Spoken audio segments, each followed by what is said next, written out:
This is Daily Flash with Andrea Jackson and Mitch English.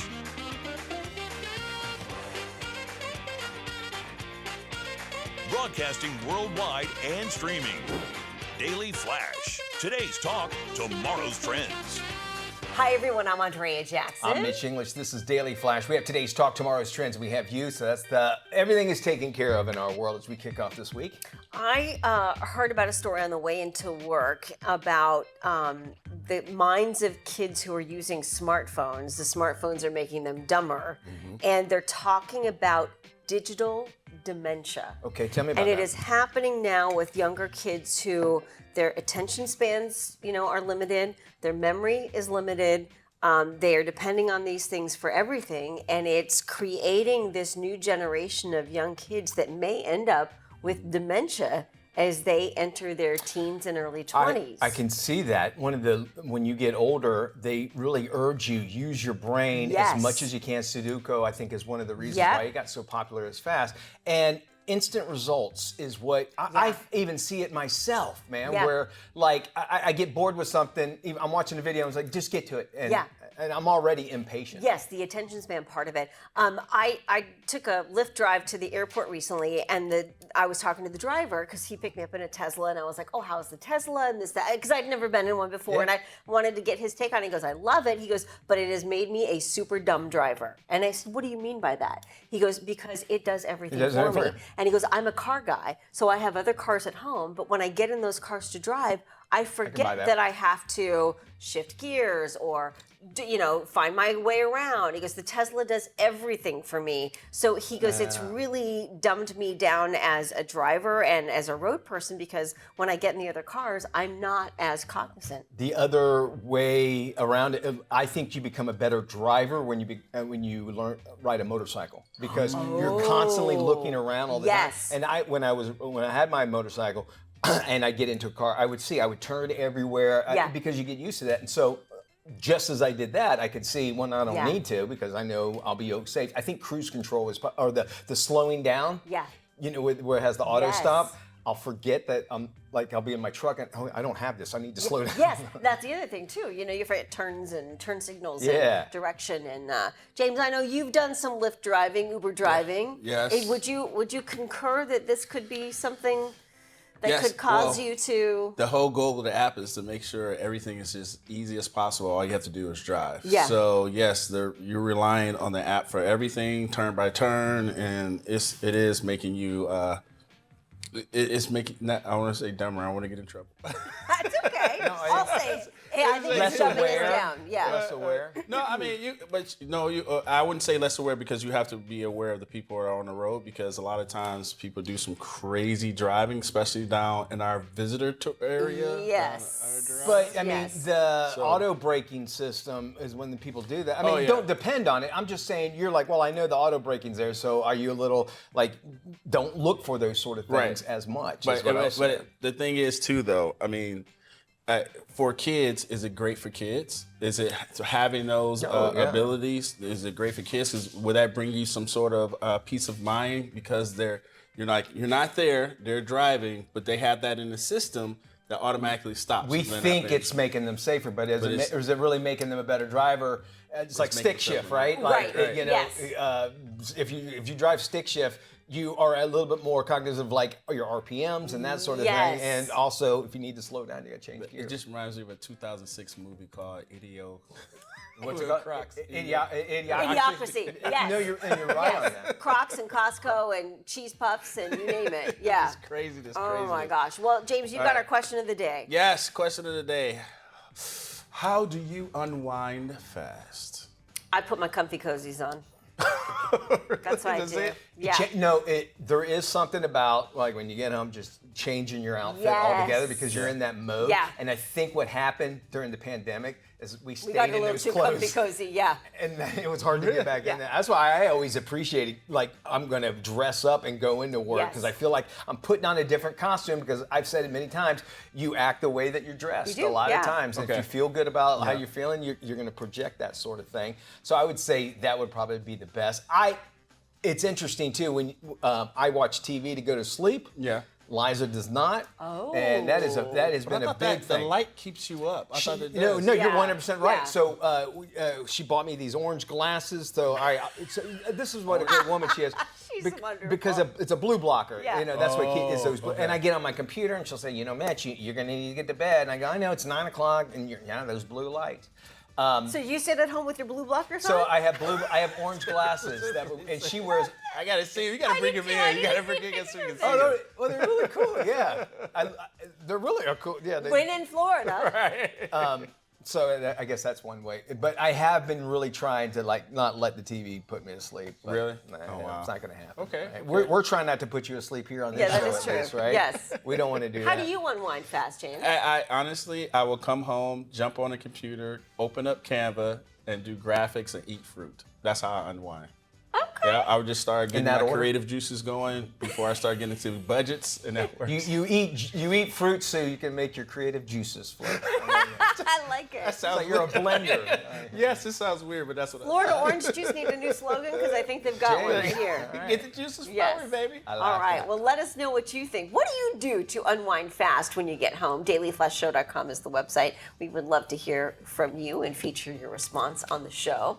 Okay, a teenager is facing some jail time in Singapore for licking a straw. Now, if you know anything about Singapore, you know they do not tolerate gum on the ground. Michael Fay, remember that? Yes, the 18-year-old French student posted a video of himself taking a straw from an orange juice vending machine, licking it, and then putting it back. Well, it happened at a shopping mall back in March of this year. Video went viral, which prompted the vending company to file a police report in Singapore. The company sanitized the machine, replaced all 500 straws. The teen now faces up to 2 years in prison for mischief plus fines. He heads back to court at the end of May for a final ruling from the judge. Public nuisance in Singapore carries up to 3 months behind bars. Singapore is known for strict public hygiene laws, including bans on chewing gum and harsh penalties for littering. And I mentioned Michael Fay. A lot of people don't remember this, but he was the guy that stole a bunch of road signs, the Americans, and they got caned. Remember that, Michael? That happened in Singapore as well. And so just to show you that different laws, different parts of the world. And the first, you feel good about yourself that you licked the straws that somebody And else then put it back. and put it back in. Do you feel Yeah. good about yourself doing that? And you almost like, why don't we have that law here? in the Yeah. United States? What we do, right? Because remember 2019, the girl that got in trouble for licking the ice cream in Walmart. I remember that. Yeah, I do She remember walked that into story. Walmart, opened up an ice On cream, and camera. started licking it on camera. That's right. Put it And on then and put it back in the- there. Yep. Yes. So you have those. Why? It makes no sense. I mean, Just for For a viral clicks. clip, right? And she deserves. That's how- that person deserves to go to jail. That's how COVID got spread. And, and that's what Singapore's probably the thing is like. Yeah. You can't be doing this sort of thing. And these laws, that's why, as you mentioned, about there's no chewing gum. And you know how I feel about You chewing hate gum. chewing gum. Yeah. That's Yeah. why you can't buy chewing gum in airports. Keep that in Yes. mind. That tells you a little bit. Especially here in Orlando or at Disney. You At cannot Disney, buy which I think chewing is- gum. It makes sense. Yeah, it does make where sense. it winds up on the floor. Now that we're on this topic, we had talked about this story about the DoorDash driver that Yes. videoed the Yes, guy the who guy. was asleep at home on his couch. Passed And out, she yep. claimed that it was sexual assault. Well, she's just been indicted for doing that. And because- I think it's good. It's Good. like consequences. We need consequences. And going back to this, these are the consequences of things happening Yeah. because they do feel like, well, if I do it on the internet, I can have a cause behind me because I have so many followers, and that's going to run out, and people Right. are tired of that, and they want it stopped altogether, and these laws have to get enforced. Make an example of that person sets a precedent because now you stop other people for trying to copycat, right? Because I can imagine, we're talking about the young lady who took video, that some other DoorDash driver or Uber Eats driver tries to do the same thing to somebody else, or another kid tries to lick. All right, he got it. He didn't get in trouble, so let me go beyond that. Now it's not the licking the straws; it's licking the machine, or it's licking money, or it's some. Lick money, by the way. If I want you to lick money. If y'all knew, Right? Where it's been. Yeah, Right. I want you to. If you want to go lick, that's the first thing. Put change in your mouth. Yeah. I want you to do all that. You influencer. In both these cases, the straw and the DoorDash driver, they did the video for TikTok for clicks and for ad money and for exposure, and that was the driving force behind it. So, in my opinion, MIO, they deserve everything they get. I agree wholeheartedly. To the fullest extent. And yeah, if you wanted the fame, you got it, and that's you know. But you got infamy instead. Let me try it. They're not going to be there for you in jail. Not one of them is going to be there for you. Alrighty, we are heading into break, but before we do, we got our brain flash question of the day. Yes, which actor turned down the role of Neo in The Matrix? Oh boy, regret there. We've got that answer for you coming up right after the break. Hey guys, have you seen The Scene? I have spent my entire life in the spotlight, but my true passion is to shine the spotlight onto others. Iconic celebrities from music, movies, and more. And I get to know the person behind the personality. Join me every week and come see something that you haven't seen before. The Scene with Doreen. Check it out Wednesdays at 20 to the hour, only on Daily Flash. Welcome back to Daily Flash. Let's see if you got today's brain flash question right. Here is the question. What actor turned down the role of Neo in The Matrix? Ooh, man, that would be I think I heard this. I got it right. Will Smith. Yeah, Will Smith. He turned down the role of Neo in The Matrix. And of course, Keanu Reeves did it and made history. And his wife was in the second one. Oh, that's right. You're right. Absolutely. Well, LinkedIn isn't just for jobs anymore. It's being used for LOVE, love. That's right. Here with more details is Emily Stewart from Business Insider. Emily, this is pretty fascinating. There's an old rule that says never mix business with pleasure, but this story obviously breaks those rules. How did LinkedIn become a dating tool? I mean, if you think about it, the entire internet these days is a dating tool. That's how people kind of meet each other, obviously, nowadays. And so it sort of makes sense that at some point people kind of leap from maybe a Tinder to, an Instagram to LinkedIn. Because if you think about it, we actually put a lot of information about ourselves on LinkedIn and like real information, right? On Instagram, you kind of curate your life. On LinkedIn, it is where you work, where you live, where you went to school, when you graduated. And so that's one that I think a lot of people want to know about the people they might be dating, or, they're curious about people they've broken up with. And so it's only natural that people kind of wind up there poking around, seeing what people are up to. Yeah, let me ask you this. Why do you think in your reporting do people check their exes' profiles? Obviously out of curiosity, but I think with LinkedIn, you can see who's checked your profile. Yeah, I mean, that's kind of the funny part. And honestly, how this story kind of came up for me is that LinkedIn kind of rats you out in a way that other social media doesn't, right? If I go on an ex's Instagram, like they don't see it unless like I watched a story or I accidentally liked something. But with LinkedIn, the default setting is that people can see when you've seen their profiles. And so a lot of people, that I spoke to for this story said, I notice every once in a while my ex looking around or my ex's mom looking around. Parents can be pretty bad about this, curious what their kids are up to and their kids' lovers are up to. And so, LinkedIn's a little bit different because it does kind of tell on you in a way that other social media does not. And then what I found is if I've been poking around and I see somebody that maybe I used to work with, then I feel like I feel obligated to come up with some dumb question as to explain why I was looking at your profile. What about those privacy controls? Do you think they're too weak? They're too extensive? What's your take? I mean, LinkedIn's kind of default, like a lot of social media, is to really have you out there, right? And there are ways you can change settings. I think that the hard part with LinkedIn is kind of the more that you sort of like lock it down, if you will, like the worse it is for your job search, maybe. The point of LinkedIn is to kind of be out there, especially nowadays where you want to be to some extent posting. And at the very least, right, you want to have like where you live on there, your name on there. And so I did talk to some people who said, I feel a little bit conflicted about this because I would like to kind of up the privacy settings on here. And maybe I have, but like, I worry that that will also hurt my job search. And a lot of people just don't know about this stuff. Like candidly, I told a few people that they could block people on LinkedIn, and they were shocked to learn that. People just don't know. Yeah, okay. Yeah. And I know they kind of get you with like, well, for $20 more a month, you can find out who really looked at your profile, which kind of drives me a little nutso. What impact do you think this has on our work lives in mixing love, work, and pleasure? Yeah, I mean, I think this is sort of the story of social media overall is that really kind of everything comes together. It's not, business is over here, work is over here, your friends are over here, your hobbies are here. It's all kind of mixed in together. And I think we really do see that on LinkedIn. LinkedIn over the past 5 years, let's say, has gotten a little bit weird. If you kind of look at it, people post stuff there that maybe 10 years ago they would not have. And so I think overall the story of LinkedIn is that it has sort of evolved to be, people feel this pressure to be LinkedIn influencers and things like that. And so I think we're just kind of seeing this across the internet, and in LinkedIn it makes it pretty awkward because suddenly it's not just maybe your old boss that's there, it's maybe some guy you went on a few dates with, 5 years ago, and it's tricky. I could see this used as a way to kind of, sort of stake out someone's credibility, or a potential date you're going to go meet, so you can find out a little bit of information and make sure that the person is legit or not. Do you think LinkedIn might be changing this trend?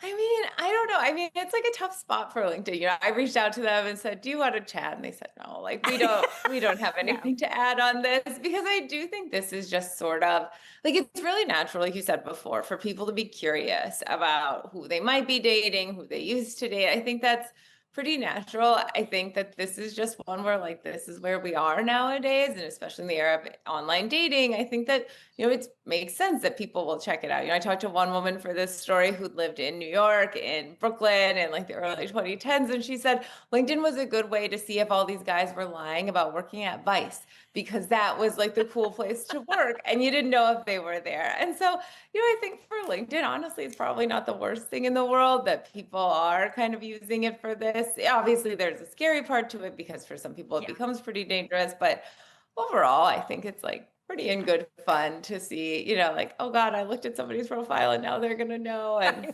we've all been there. Yeah, very true. Emily, great stuff. Thank you so much for sharing this story. We're going to share this interview on our website at dailyflashshow.com/FMI for more information. And for more information on Emily Stewart's great work, you can go to businessinsider.com.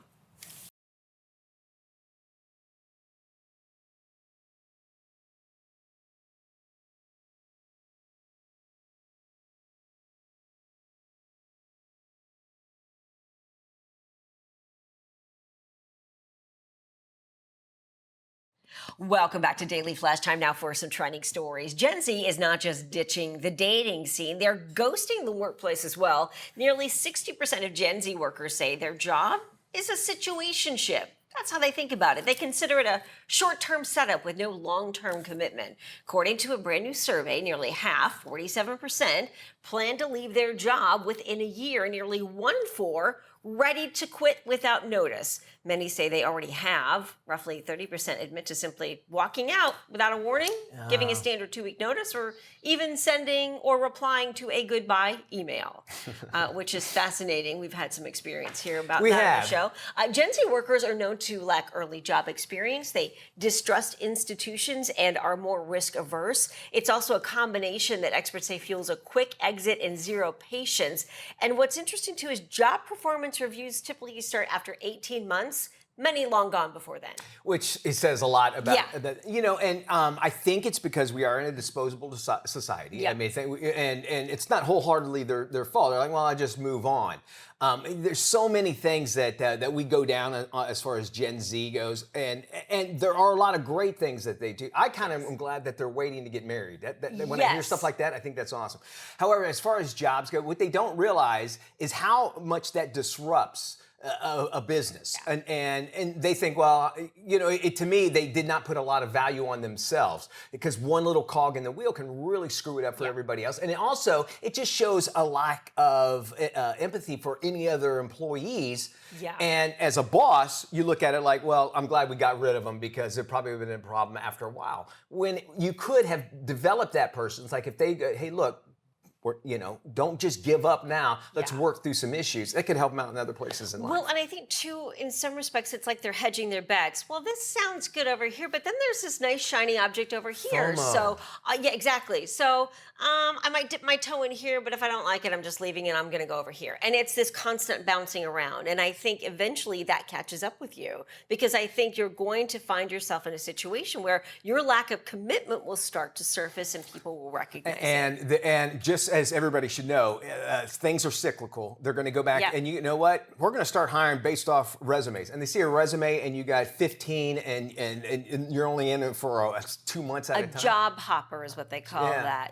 It's going to hurt you altogether. And there is something to stick-to-itness that people have to understand is that you've gone through some of the bad stuff, and you just figured it out. So keep that in mind. Well, there is value, I think, in staying with the job long term, whether it's 1 year, 2 years. At least it shows that you've committed to something and you saw it through, good or bad. I like that. It's a new year. Many of us are now cleaning out our closets to make space for new and improved versions of ourselves. And word has it, leggings are no longer trending. In fact, many say in the fashion industry say that if you are wearing leggings out in public as pants, it might make you look old.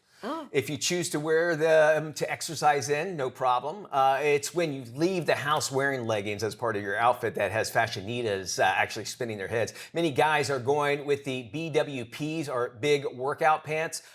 Don't know what they are? Think MC Hammer. Don't touch it. Another item that's no longer in, skinny jeans. I'm guilty of this, though. Not only for women, but for men, too. On a recent episode of Kelly and Mark, the couple also mentioned the ankle sock. Okay, I like ankle sock. I do too. According to the daytime host, the short version of an athletic sock is no longer in fashion. These things right here. What about the ones where you can't see? There's a name for them. The no-shows. No-shows, thank you. Yeah. Which we go back to the Gen Z. Yeah. Full circle. Are those okay? I love a good no-show. All right, so Sock. I have to I mentioned about skinny jeans. So I used to be super fat, right? And my pants, I hold them up. I'm like, how? They look like tents. And I will pick up a pair of jeans at a store and I go, there's no way that these can fit me. And I'll put them on and they fit me. And they're skinny jeans, right? So they make me feel good, but I know that they're not in fashion anymore. But I like wearing them and they feel better than those baggy things that I used to always wear. But see, I think that's the big difference. Like if you're wearing skinny jeans, you feel great in them, they fit you right, go for it. But if you are maybe, you know, a bit overweight, you're pushing some pounds, skinny jeans, much like leggings, are not for you. As you like to say, leggings are... Leggings and spandex is a privilege, not a right. Same with skinny jeans. Skinny jeans is the same thing. All right.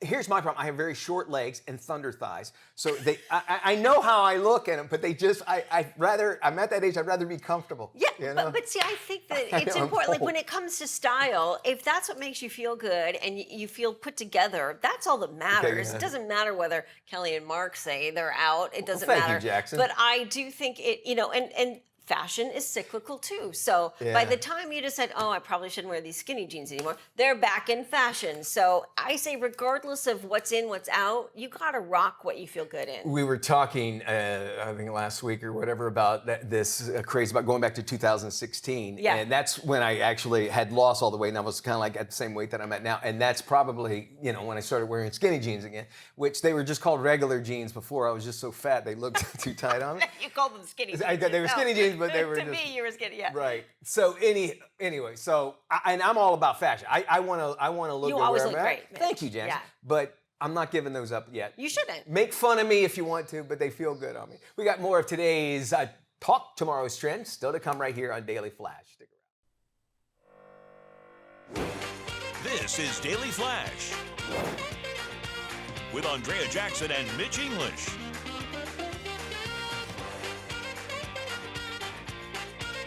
Broadcasting worldwide and streaming. Daily Flash. Today's talk, tomorrow's trends. Hi, everyone. I'm Mitch English. I'm Andrea Jackson. This is Daily Flash. Today's trends, tomorrow's talk. Before we do anything, let's check in with James Alexander. Who's watching us out there, James? Oh, man. People are watching us on 219 stations across this country and across the world on the American Forces Network. And guess what? You can find out where we are in your neck of the woods by clicking on where to watch on our website at dailyflashshow.com. So our special local friend today comes from a good football town called Tyler, Texas. Tyler, Texas. Tyler, Texas. What do we know about Tyler? Now, KYTX. Tyler, Texas. All right, so Tyler is, it was interesting because I had to learn a lot about this city. Rose, capital of America. The rose, like the flower. The flower. In Texas. Yes. I would have never thought. Well, Texas rose. The rose. Was it Yellow, Texas? the only yellow The rose of Texas is the only one I know, but that's interesting. You don't think of roses in Texas, but okay. That's it. And it was once called the Oil Boom City. So somebody struck oil and everybody came running. This got some good money in Tyler, Texas. They got a big stadium. It looks like it's for a high school, but it looks like it's. Yeah. They got some nice football stadiums in Texas. Texas football, at high big schools. time, man. Yeah. Big time. Football is life. And guess what? I didn't know this. Adopt a Highway started in Tyler, Texas. No way. Yep. Really? Yeah. So if you see me on the highway cleaning up, I'm just gonna blame Tyler, Texas. Do you think, though, do you think it's fair that those highways would want to find their natural parents, though? Would you support that? I mean, no, I think if there's money being paid, that was horrible. That was great. Here on Earth, all right, thank you, James. Texas, lots of Everything is bigger in Texas. Everything's bigger out in space, and it looks like Virgin Galactic, now they're reopening sales of its commercial space flights on a limited basis, though ticket prices have actually risen from the company's previous rate. Check this out. It's now $750,000 to get up in space. Wow. For Virgin Galactic's commercial space flights. That's an increase of about $100,000 from what it was charging before it paused space flights about 2 years ago, all to focus on building its spaceships that will handle the company's space tourism business. With the company's first spaceship nearly complete, it's also ready for testing. The second construction of its second spaceship is progressing, and it is expected to actually allow all of us, or who can afford it at least, to enter into outer space and also enter service later on this year or possibly next year. The question goes then now, would you want to go in outer space? Even let's say I got $750,000, I'll pay it for you, which is right there, you know it's never going to come true. Big money. But would you want to do this? Not interested. Not No at way. all? No, not at all. And let me just say this. You are not an astronaut. You are a space tourist. You are not an astronaut. Amen. You are a space tourist. And no matter what you say, the astronauts spend most of their lives studying to get up there and do that. And keep that in mind. There is a big push, as we have heard, that to land on the moon and actually make moon basically, like I call it the Buc-ee's, the rest stop before we go to Mars. And you know, the big push that they're really seeing, the only way for this to happen is to get AI up there and get robots up there, so have them set everything up for us, and then we're there. But backing up, this just getting people going up is going to be the big push, and people interested. You guys?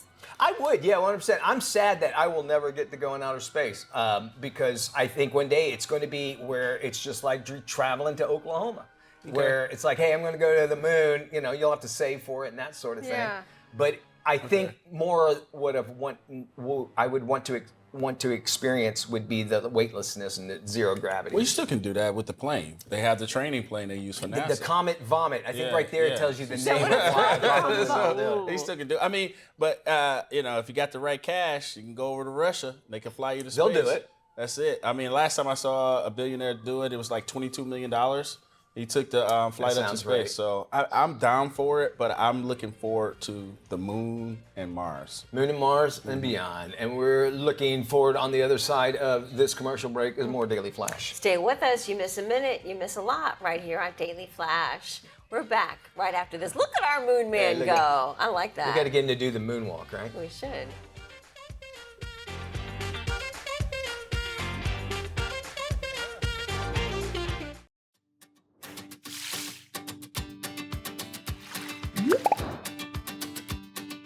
Hey, welcome back to Daily Flash. I'm Mitch English along with Andrea Jackson. As you see, we're here in the kitchen, which only can mean one thing. Something tasty is about to happen. Can I tell you, it smells so good, Yes, too. sir. Diane Smith with Florida Dairy Farmers is back, and she is here to talk about this year's Miami Beach Food and Wine Festival. Yes. Hi, Diane. Yes, hello. Thank you so much for having me here today. I'm so excited. Florida Dairy Farmers has been participating at the South Beach Food and Wine Festival for over 14 years now. That's crazy. And it's so much fun, and I have all kinds of like fun ideas to go back to memory lane and then see what's new. They're celebrating 25 years of the Food Yes. Festival, so it's really cool. And you, as you say, going down some of the memory lanes with the greatest stuff around here, which is extremely hard for me not just to grab and start eating. Since it is 25, you got to make sure you kind of look back, as you just said, of those things that set apart. And this guy is calling my name. What do we have over here? This milkshake. You know, we have some great milkshakes over the years that we've done at the Burger Bash. So Burger Bash is one of the quintessential events for the South Beach Food and Wine Festival. Okay. It was like the first big event that they have. And celebrities, you know, from Rachel Ray to Bobby Flay to all kinds of huge celebrities have hosted that event over the years. Why do you think it's so popular with celebrities? You know what? It is so amazing because, of course, it's, you know, put together with the Food Network, but it's a great opportunity to bring people down to the beach, to bring foodies, and to just talk about new trends, you know, for some new chefs to get their word out about them. And also just talk about, you know, food in general and to truly appreciate all the deliciousness, right? That food can bring you and the happiness. All right, the churro one obviously was a big favorite. If you brought it back already, and especially on hot summer or hot days that you get. I here in have my Florida. eye on the champagne That mac and is cheese. amazing. Explain that. That champagne Yes. mac and cheese. Mm-hmm. Yep. Yeah, so we said that we had the churro milkshake that was back in 2022. We had that. This is from a Bubble Q event that it was back in the 2021 or 22 as well, and it is a champagne mac and cheese.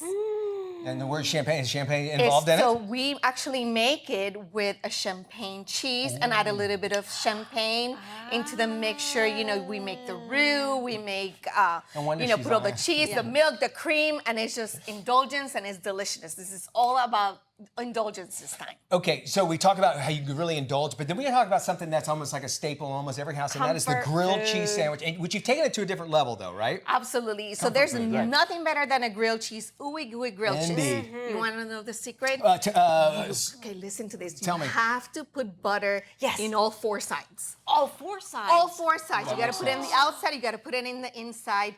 And then I like to use 3 different types of cheeses, whatever you have at home. Yeah. Like I use Munster, I use cheddar, and then I use American.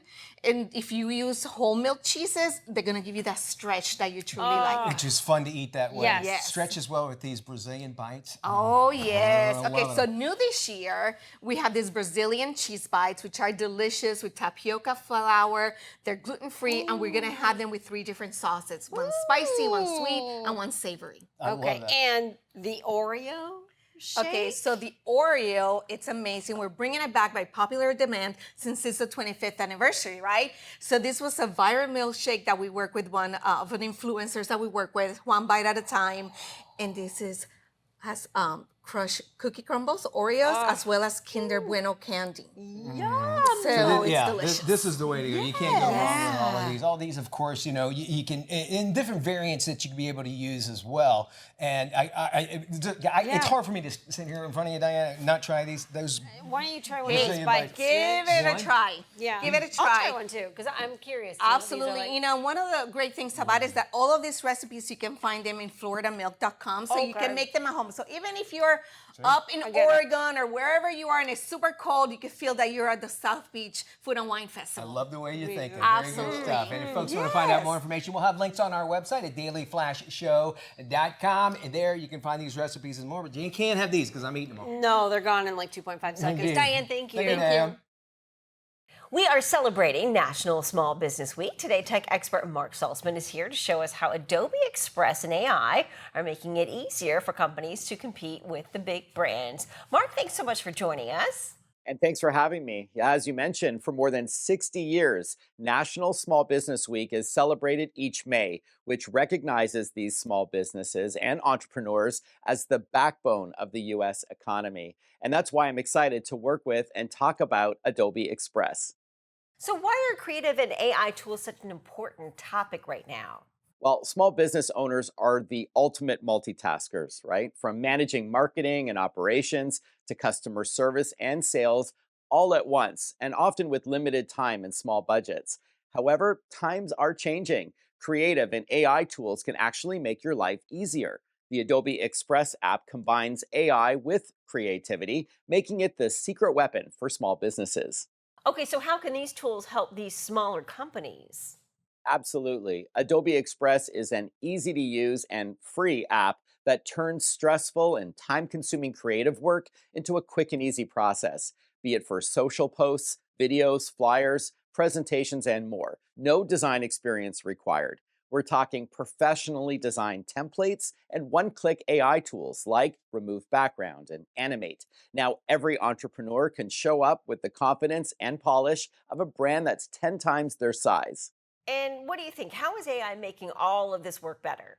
Yeah, great question. With the new Adobe Express AI Assistant, you can make broad edits fast, like turn a casual photo into a professional headshot, create product shot variations, remove distractions, and more. It even provides you with suggestions based on what you're working on. And with commercially safe AI built in, it gives small businesses peace of mind. It's like having a trusted creative partner at your side. How can these tools help small businesses grow and then track their results? Well, Adobe Express was built to help small businesses compete and win by drawing from Adobe's pro designs and tools, so you get amazing quality. Now with AI, it's faster and easier to, say, resize an asset for every channel, make a flyer for your summer sale, or create and schedule social posts to reach your customers wherever they are. There are also integrations that help small businesses track how their content is performing, so you know what's working and what's not. To find out more and to get going for free, visit adobe.com/express. Thank you for having me today, and happy Small Business Week. Mark, thanks so much for joining us. Great info. We're going to post this information on our website at dailyflashshow.com/FMI.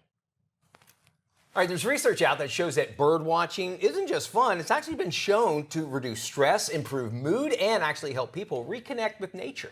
Here's more.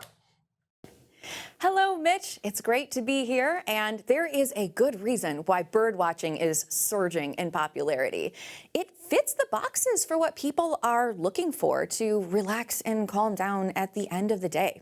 96 million Americans consider themselves bird watchers, and most of them watch from their back windows. So if you want to get started, one of the best ways to start is get yourself a nice platform feeder just like this and fill it with a no-mess blend. So there are no shells, little waste, and you're almost guaranteed to have the best birds from day one.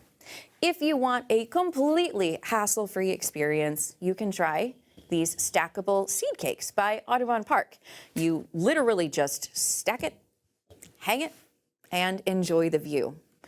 If you would like to learn more about how to feed wild birds in your area, you can visit morecoolbirds.com or audubonpark.com and find seed selections and more about how to bring birds to your yard. But ultimately, you just got to start. So happy birding.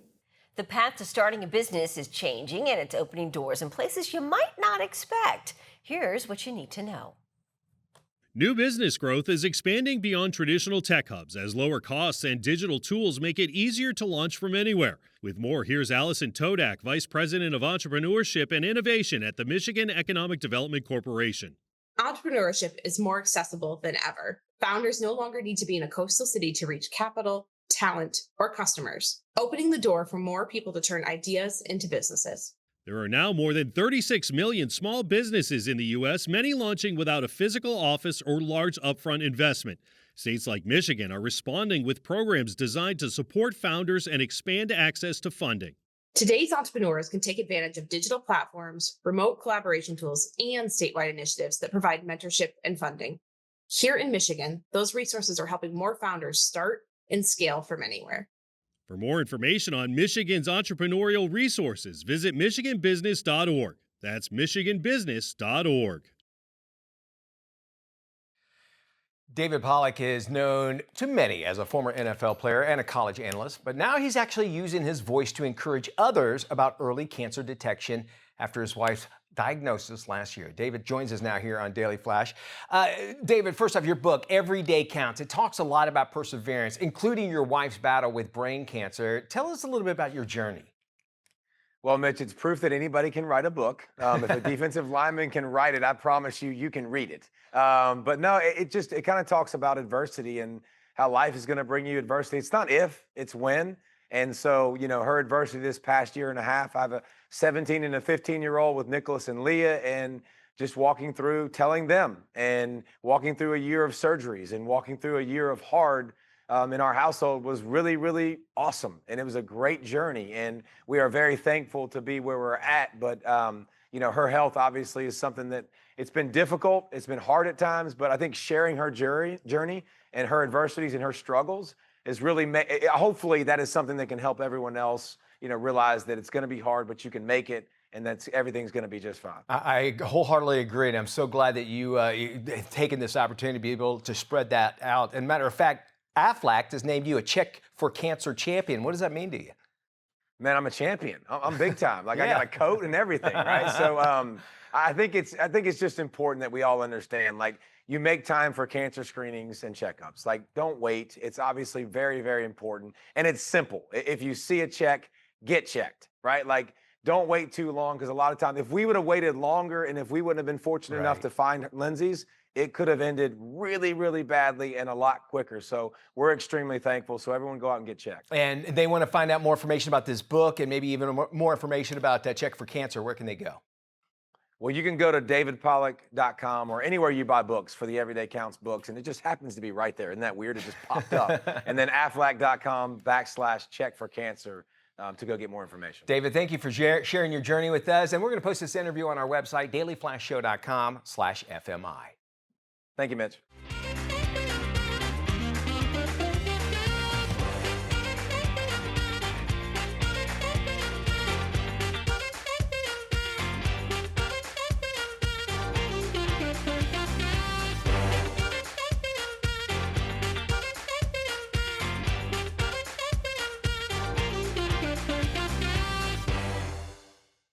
Hey guys, have you seen the scene?